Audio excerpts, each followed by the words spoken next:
J'ai souhaité en toute liberté et en toute responsabilité reprendre la parole pour m'adresser au peuple. Après la décision rendue par la Cour constitutionnelle depuis hier nuit, suite au recours exercé contre la décision de rejet de ma candidature par la Commission électorale nationale autonome.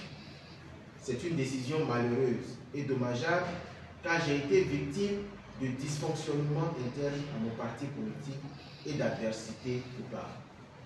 En tant que praticien du droit et attaché à la légalité, je suis obligé de prendre acte de la décision de la Cour constitutionnelle, malgré toute ma déception et surtout la tristesse et le désarroi dans lesquels cette décision a plongé des millions de nos compatriotes qui, à travers ma candidature à l'élection présidentielle, espéraient fortement un changement de cap dans la direction des affaires de mon pays. J'ai été particulièrement marqué par toute la ferveur et la liesse populaire que ma désignation en qualité de candidat du Parti des démocrates à la prochaine élection présidentielle a suscité. Je vous en suis infiniment reconnaissant. Je voudrais également témoigner toute ma reconnaissance au président Thomas Boni-Ndiaye, président du Parti Les Démocrates, pour la confiance qu'il a placée en la jeunesse béninoise à travers le parrainage de ma candidature. Mais malheureusement, ce coup d'essai n'a pu se transformer en coup de maître. Et nous connaissons tous les raisons internes au parti qui ont eu pour corollaire le rejet de ma candidature par la Sénat. À titre personnel, et en tant que chrétien et homme de foi, je n'éprouve aucune rancœur et aucun ressentiment à l'égard de qui que ce soit.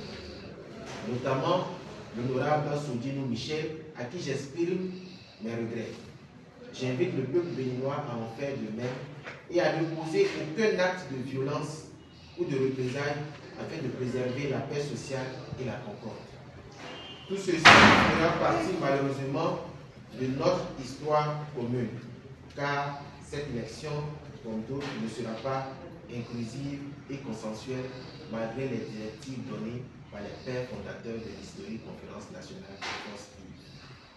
Mais nous devons préserver la paix et utiliser toutes les voies de dialogue possibles pour le règlement de nos différends.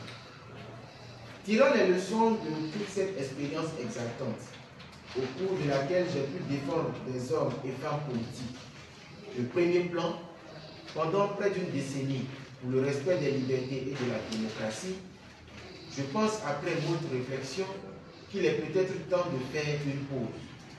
Je voudrais donc annoncer mon retrait de la vie politique béninoise pour quelque temps, afin de me consacrer beaucoup plus à ma famille, à mon cabinet et à mes proches.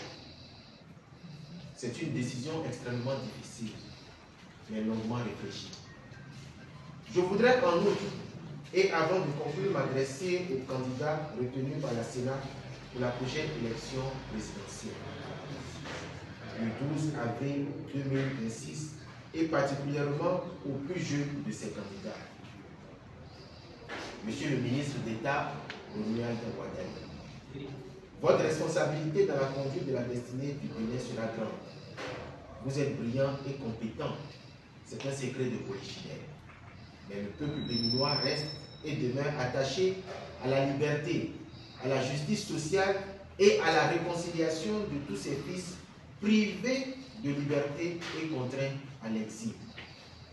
Je vous exhorte, en cas de victoire, et c'est tout le mal que je vous souhaite, de mettre tout en œuvre afin de réunir toutes les sensibilités politiques, économiques et sociales autour d'une même table pour une réconciliation vraie et sincère et pour le bonheur des Béninois.